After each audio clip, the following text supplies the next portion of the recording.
Today on the podcast, a mantelpiece moment that reflects on some of the best opening lines in literature.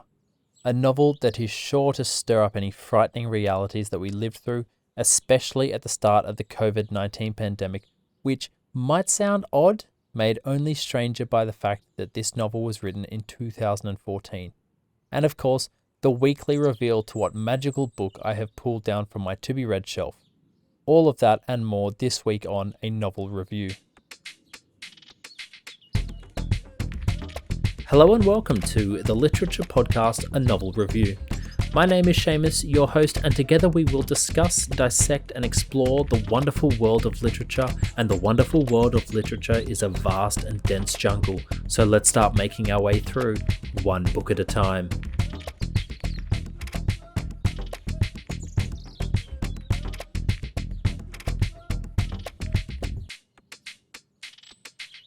Hello, and welcome to the beginning of another episode of A Novel Review, a podcast exploring the wonderful world of literature. My name is Seamus and I am your host, and before I jump into this week's book, I always take a moment to reflect on any mantelpiece moments, something to highlight from the week past. And this week, I say this week, but it was a while ago, but I read an article in a British newspaper about the greatest opening lines in literature. Now, articles like this I always find fascinating, and it was done by poll to see which book and line topped the list by readers.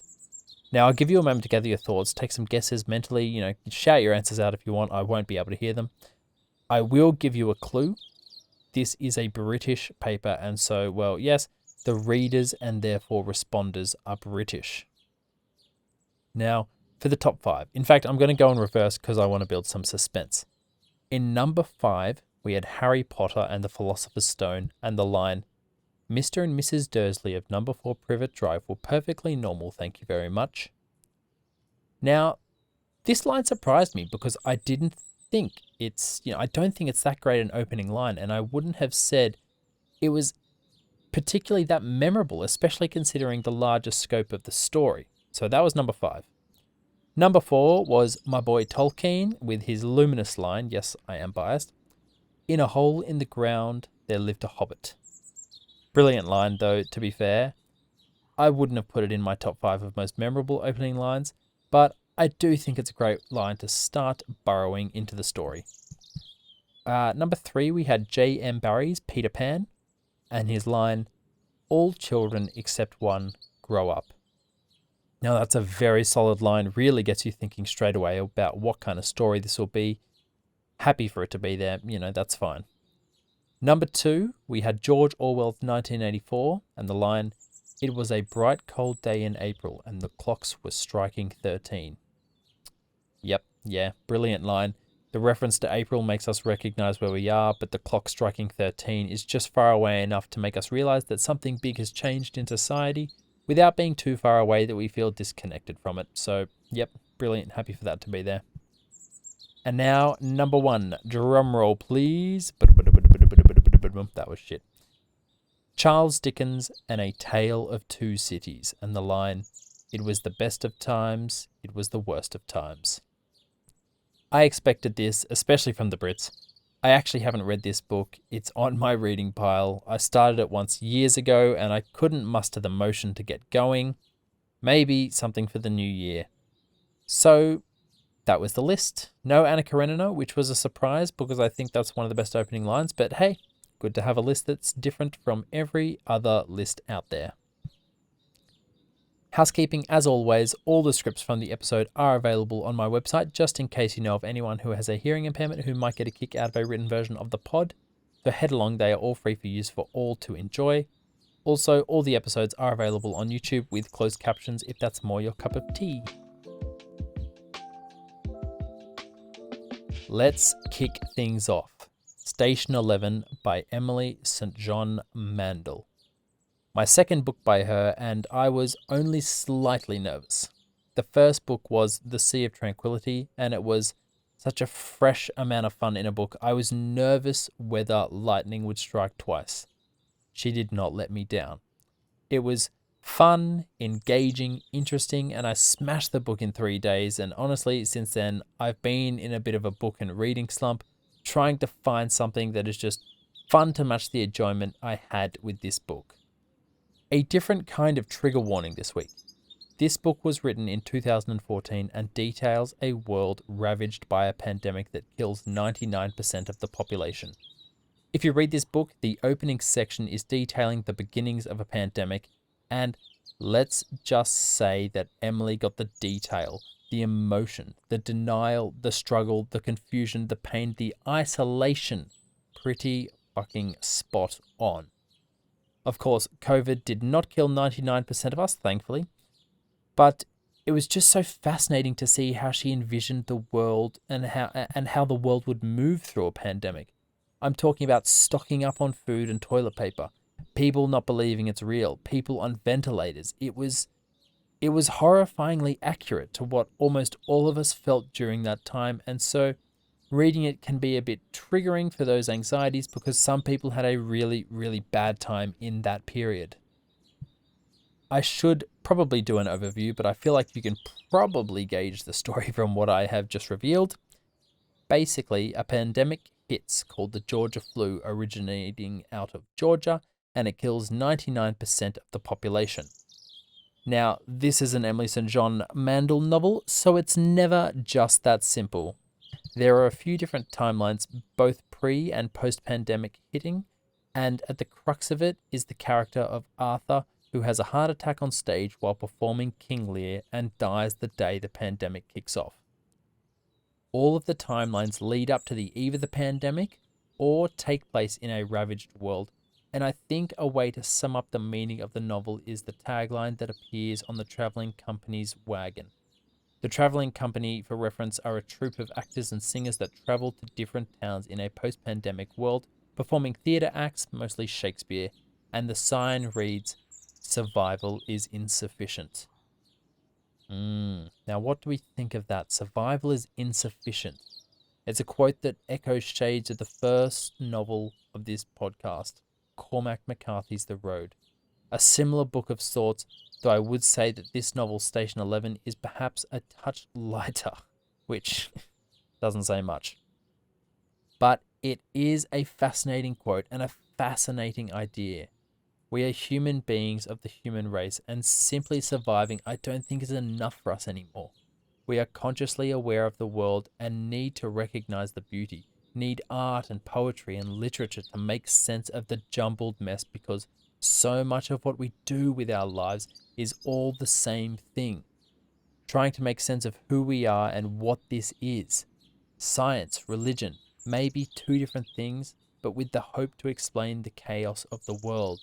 And because of this, we have to be striving for something. We are aware of ourselves, and so therefore we are aware of what that means. The trouble is, we fall short in execution and how to actually conduct ourselves in line with that idea, and the same thing happens in this novel. Now, I want to say this, and I hope it comes off the right way. This novel feels very North American end of the world. I don't know if that's just because the majority of the end of the world stories take place in that part of the world, in the Hollywood productions, but that's just the feeling of it all. Survival might be insufficient, but one of the more fascinating characters of the novel is the prophet. Maybe a touch cliche in the sense of the wider story, but no less interesting. He takes survival is insufficient to a whole new level, and what makes the idea of him so fascinating is he was a child who survived the initial pandemic and then grew up with a God complex, because surviving something that killed 99% of man, I guess, is not a bad day at the office, and then it becomes sort of perfectly reasonable to develop a complex that you have survived for a reason, and therefore are better than the vast majority of history. Naturally, though, he is not a great man. He is not the next coming of Christ, leading the people with good morals and ethics. Instead, it's more of a kidnap women and force them to be your wives kind of situation, because you feel you have to personally repopulate the world. And, well, I mean, that's the prophet. It's actually a really difficult novel to discuss, because while the pandemic might seem like the driving force of the novel, there is actually a web of tales going on, neatly threaded throughout the story. What is actually one of, I think, the more central driving forces of the novel is this comic book, Station 11, and in fact, if we go deeper, it's not really Station 11. For reference, Station 11 is a graphic novel that an ex-wife of Arthur worked on for most of her life. When it was done, gave a copy to Arthur, who then gave it to one of the young stage girls who keeps it. It might seem convoluted, but it is this kind of idea about how things, particularly physical things, can move through the world from person to person in this 6 degrees of separation kind of way, which goes hand in hand with the pandemic and how that can spread so quickly through people. But what else it does, this comic book, this graphic novel that one woman worked on for most of her life, what else it does is become a beacon of sorts to the old world. Art, literature, poetry, history, history, relics of the past that now, after the collapse of civilization, is so far gone, we don't even know what to do with it. And then there comes the supremely curious question. When do we forsake the past, and at what point do we let the curtain come down? Things that seem so important, like mobile phones, now suddenly lifeless relics with no hope of return. Electricity is gone, so charging a phone is pointless, and so at what stage do we stop teaching the technology of a lost age? Stop trying to explain that at the flick of a switch, a light bulb could illuminate a room at any hour of the day and night? At what stage does it become a ridiculous form of torturous fantasy? It highlights how much of the world we do not understand. There is a difference between representation and experience, and right now I can only represent what electricity is and how it works. Electrical currents pass through copper wires to deliver energy to a source, and then something happens. A light bulb illuminates, a machine turns on, a microwave starts turning. I can represent my knowledge, but this is a representation, and don't confuse it for experience. I don't actually understand, and I can't actually comprehend how to genuinely generate electricity if I were to be placed in a similar situation. But what can we preserve? What can we continue to teach and promote and turn to for guidance and comfort? Art, literature, novels, poetry, music, all of it transcending time and situation to bring hope that humans are not only capable of survival, but capable of sustaining a life of meaning. Survival is insufficient, but that is not an issue when we have the recognized beauty of man and the world coalesced as one. It is a fun novel, an adventure novel if that's what you want, a love story, a human story, perseverance and defiance, a mystery novel wondering how all the stories weave together into one. So many stories in one, but for me it was fun, and I would rate it a solid 3.9 out of 5. So head along and read it if any of this was interesting to you. So what am I reading this week? This week I am reading, I'm still reading The Hunchback of Notre Dame. I thought I would give an update since it's a big book and I wasn't properly into it like I am now. First off, I'm listening to it. It's read by Bill Homewood, and once again, he is smashing it out of the park. I love him as a narrative reader of books, to the point that I will listen to books specifically if he reads them. I can't remember if I mentioned that before, but if you've heard that twice, go listen to a book by Bill Homewood. Now, the story itself is brilliant, truly. I love it. It's sweeping. It's a big scale story. I have only really seen the Disney film, which, while that is quite dark and raw for a Disney film, the book is much darker, and I don't think I really knew how dark it would be, or was. The book is long, but so far it doesn't feel slow. There are parts that perhaps in modern day editing would be cut out, but I love the embellishment of the slow burn story. There is a story in here. The book is also rich in history, and the writing is really, really fantastic. There are so many quotes that are sweeping and large and just so good.